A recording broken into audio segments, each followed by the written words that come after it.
नमस्कार, मेरा नाम है डॉक्टर पुरु धवन और आज इस वीडियो में हम बात करने वाले हैं कि सर्दी के मौसम में किडनी फेलियर पेशेंट को किन-किन चीज़ों का ध्यान रखना चाहिए अपने खाने-पीने के अंदर।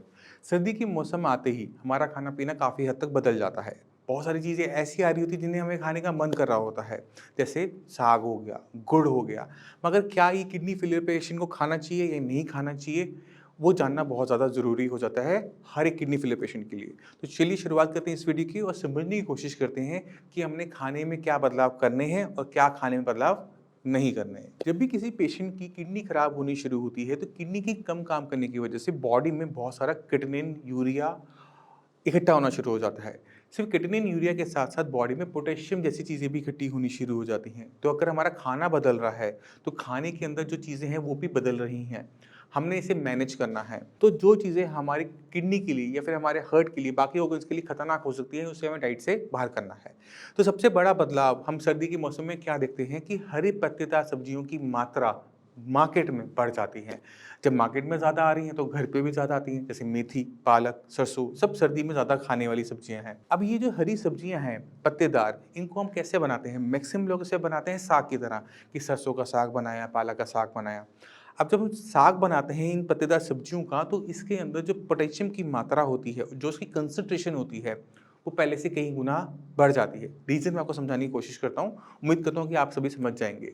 जब मैंने पालक के कुछ पत्ते लिए तो उसमें पोटेशियम कम था, पर जब मैंने खूब सारी पालक ली, उसे उबाला, वो इतना बन जाता है, उसमें पोटेशियम कंसंट्रेट हो जाता है।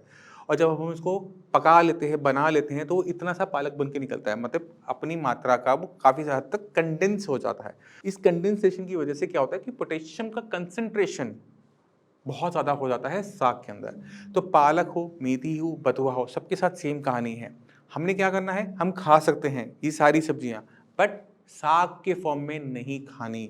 हमने उनका साग नहीं बनाना, क्योंकि अगर हम साग जब तक हम नहीं बनाएँगे तब तक उनके जो पोटेशियम है आपको दिक्कत नहीं करेगा। आप जैसे मेथी, गाजर जैसी सब्ज़ी आप ले सकते हैं। आलू में पोटेशियम ज़्यादा है इसलिए मैंने निकाल दिया, इसकी जगह हमने क्या रख दिया, गाजर। मेथी, गाजर खा सकते हैं मगर मेथी का साग नहीं खा सकते। मेथी की रोटी खा सकते हैं मगर मेथी की स सिर्फ़ मेथी की सब्ज़ी नहीं खा सकते। इसी तरह से बथुए की रोटी आप खा सकते हैं मगर बथुए का साग नहीं खा सकते। तो इन छोटी-छोटी चीज़ों का ध्यान रखेंगे तो कम से कम हमारी बॉडी में पोटेशियम के लेवल्स नहीं बढ़ेंगे। अगर पोटेशियम के लेवल नहीं बढ़ेंगे तो हमें पोटेशियम के लिए दवाई भी नहीं खानी पड़ेगी और पोटेशियम से होने वाली जो कॉम्प्लिकेशन है उससे भी हम बच जाते हैं। अब बहुत सारे लोगों को नहीं पता होगा कि पोटेशियम जब बॉडी में बढ़ जाता है तो कैसी कॉम्प्लिकेशन को पैदा करता है।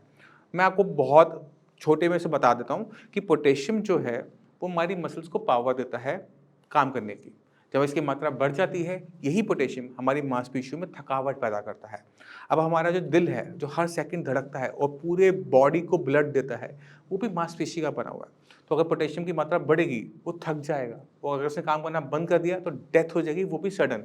तो इसी वजह से अगर लेवल आपका पोटेशियम का 7 प्लस है, तो डायलिसिस बोला जाता है कि इमरजेंसी बेसिस पे डायलिसिस करवाओ। और इसी पोटेशियम को ठीक रखने के लिए जो मैंने आपको बताया कि साग नहीं खाने हैं, सब्जियाँ खा सकते हो, पत्तेदार सब्जियाँ खा सकते हो, बट साग नहीं खाएँगे। इसी तरह से जो चटनियाँ होती हैं, जैसे पुदीने की चटनी या फिर धनिये की चटनी, इनके अंदर नमक भी ज़्यादा होता है और हम इसे मिक्सी में पीस के बनाते हैं, फिर वही सेम दिक्कत आती है कि कंसंट्रेशन बढ़ जाती है, नहीं लेना। और चीज़ का हमने क्या ध्यान रखना है खाने के अंदर, वो है गुड़। गुड़ एक ऐसी चीज़ है जिसे हम मानते हैं कि वो हमारे अंदर सफाई करता है। बहुत पेशेंट आके पूछते हैं कि गुड़ खाने के तो फ़ायदे बताए जाते हैं, हर जगह छपे हुए होते हैं।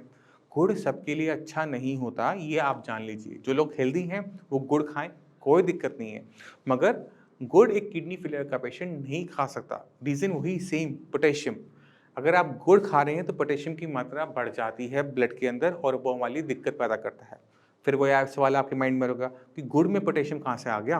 तो मैं आपको उसका आंसर फिर दोबारा से देने की कोशिश करता हूँ। आपने एक गन्ना लिया था, गन्ने का आपने जूस निकाला, जूस को पका के इतना सा गुड़ बना दिया, तो पूरे गन्ने का जो पोटेशियम था, इतने से गुड़ में आ गया। तो आप गन्ना चूसेंगे, कुछ नहीं होगा, बट इतना सा गुड़ खाएँगे तो पोटेशियम की मात्रा बढ़ सकती है। इसी वजह से आप सभी ने गुड़ का सेवन किसी भी फॉर्म में, गज्जक, रेवड़ी या फिर रोटी के साथ गुड़ खा रहे हैं, मत कीजिएगा। पोटेशियम के लेवल बढ़ेंगे, दिक्कत आप सभी को ही देखने को मिलेगी। तो ये 2 बड़ी फूड आइटम थी जो आप सभी ने सर्दी के मौसम में अच्छी तरीके से अवॉइड करना है। अब हम सर्दी में जैसे मौसम ठंडा होता है, हमारा कुछ ना कुछ गरम पीने का मन करता है, कुछ गरम सूप भी मिल जाए, कोई गरम चाय मिल जाए, डॉक्टर साहब तो चाय भी मना कर देते हैं, तो सूप कैसे?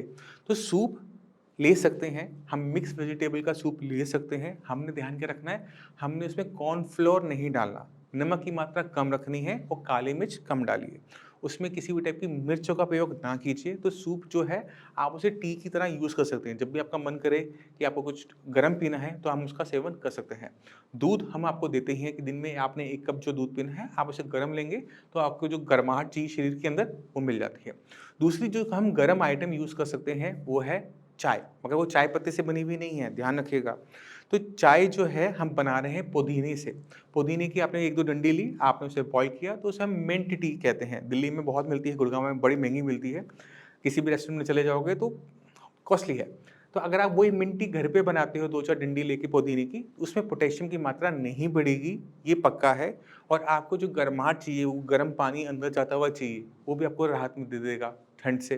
तो आप इनका यूज़ कर सकते हैं अपनी सर्दियों के अंदर। चाय, कॉफ़ी और कहवा जैसी चीज़ों से आपने पूरी तरह से दूर रहना है, क्योंकि ये आपकी बॉडी में जाकर आपकी मेटाबॉलिज़्म को चेंज कर देती हैं। आपकी बॉडी में जो बाइकार्बोनेट्स आयन्स होते हैं, वो बढ़ नहीं पाते और कॉम्प्लिकेशंस बढ़ती चली जाती हैं। लेवल्स क्रिएटिनिन के बढ़ते चले जाते हैं। तो चाय, कॉफ़ी एंड कहवा और हॉट चॉकलेट आपने बिल्कुल भी सेवन नहीं करना।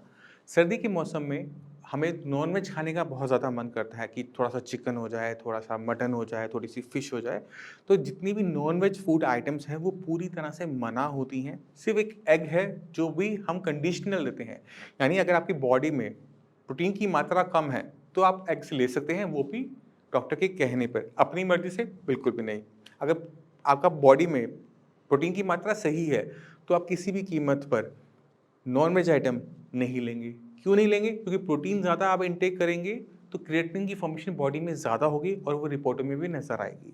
आपको अपनी प्रोटीन की मात्रा को बहुत बैलेंस रखना होता है और प्रोटीन हमारी बॉडी में जाता रहे, इसलिए हम सारे पेशेंट्स को कहते हैं कि थोड़ी-सी मात्रा में दूध, थोड़ी मात्रा में दालें आप लेते रहें। ये जो नॉन-वेज मटीरियल है, इनके अंदर जो प्रोटीन होता है, वो कॉम्प्लेक्स होता है। बॉडी जब इसे डाइजेस्ट करती है, तो छोटे-छोटे टुकड़ों में बाँटती है और इसमें बहुत सारा वेस्ट मटीरियल निकलता है जो कि किडनी के रास्ते बाहर नहीं जा पाएगा, ब्लड में इकट्ठा हो जाएगा और कॉम्प्लिकेशन को पैदा करेगा।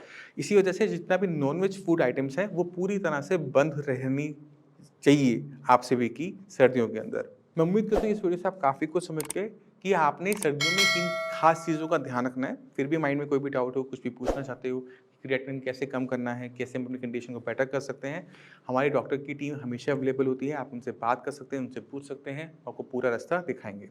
अब इसी के साथ आप सभी मैं चलने की आज्ञा चाहूँगा। मिलते हैं अगली वीडियो में, तब तक के लिए नमस्कार।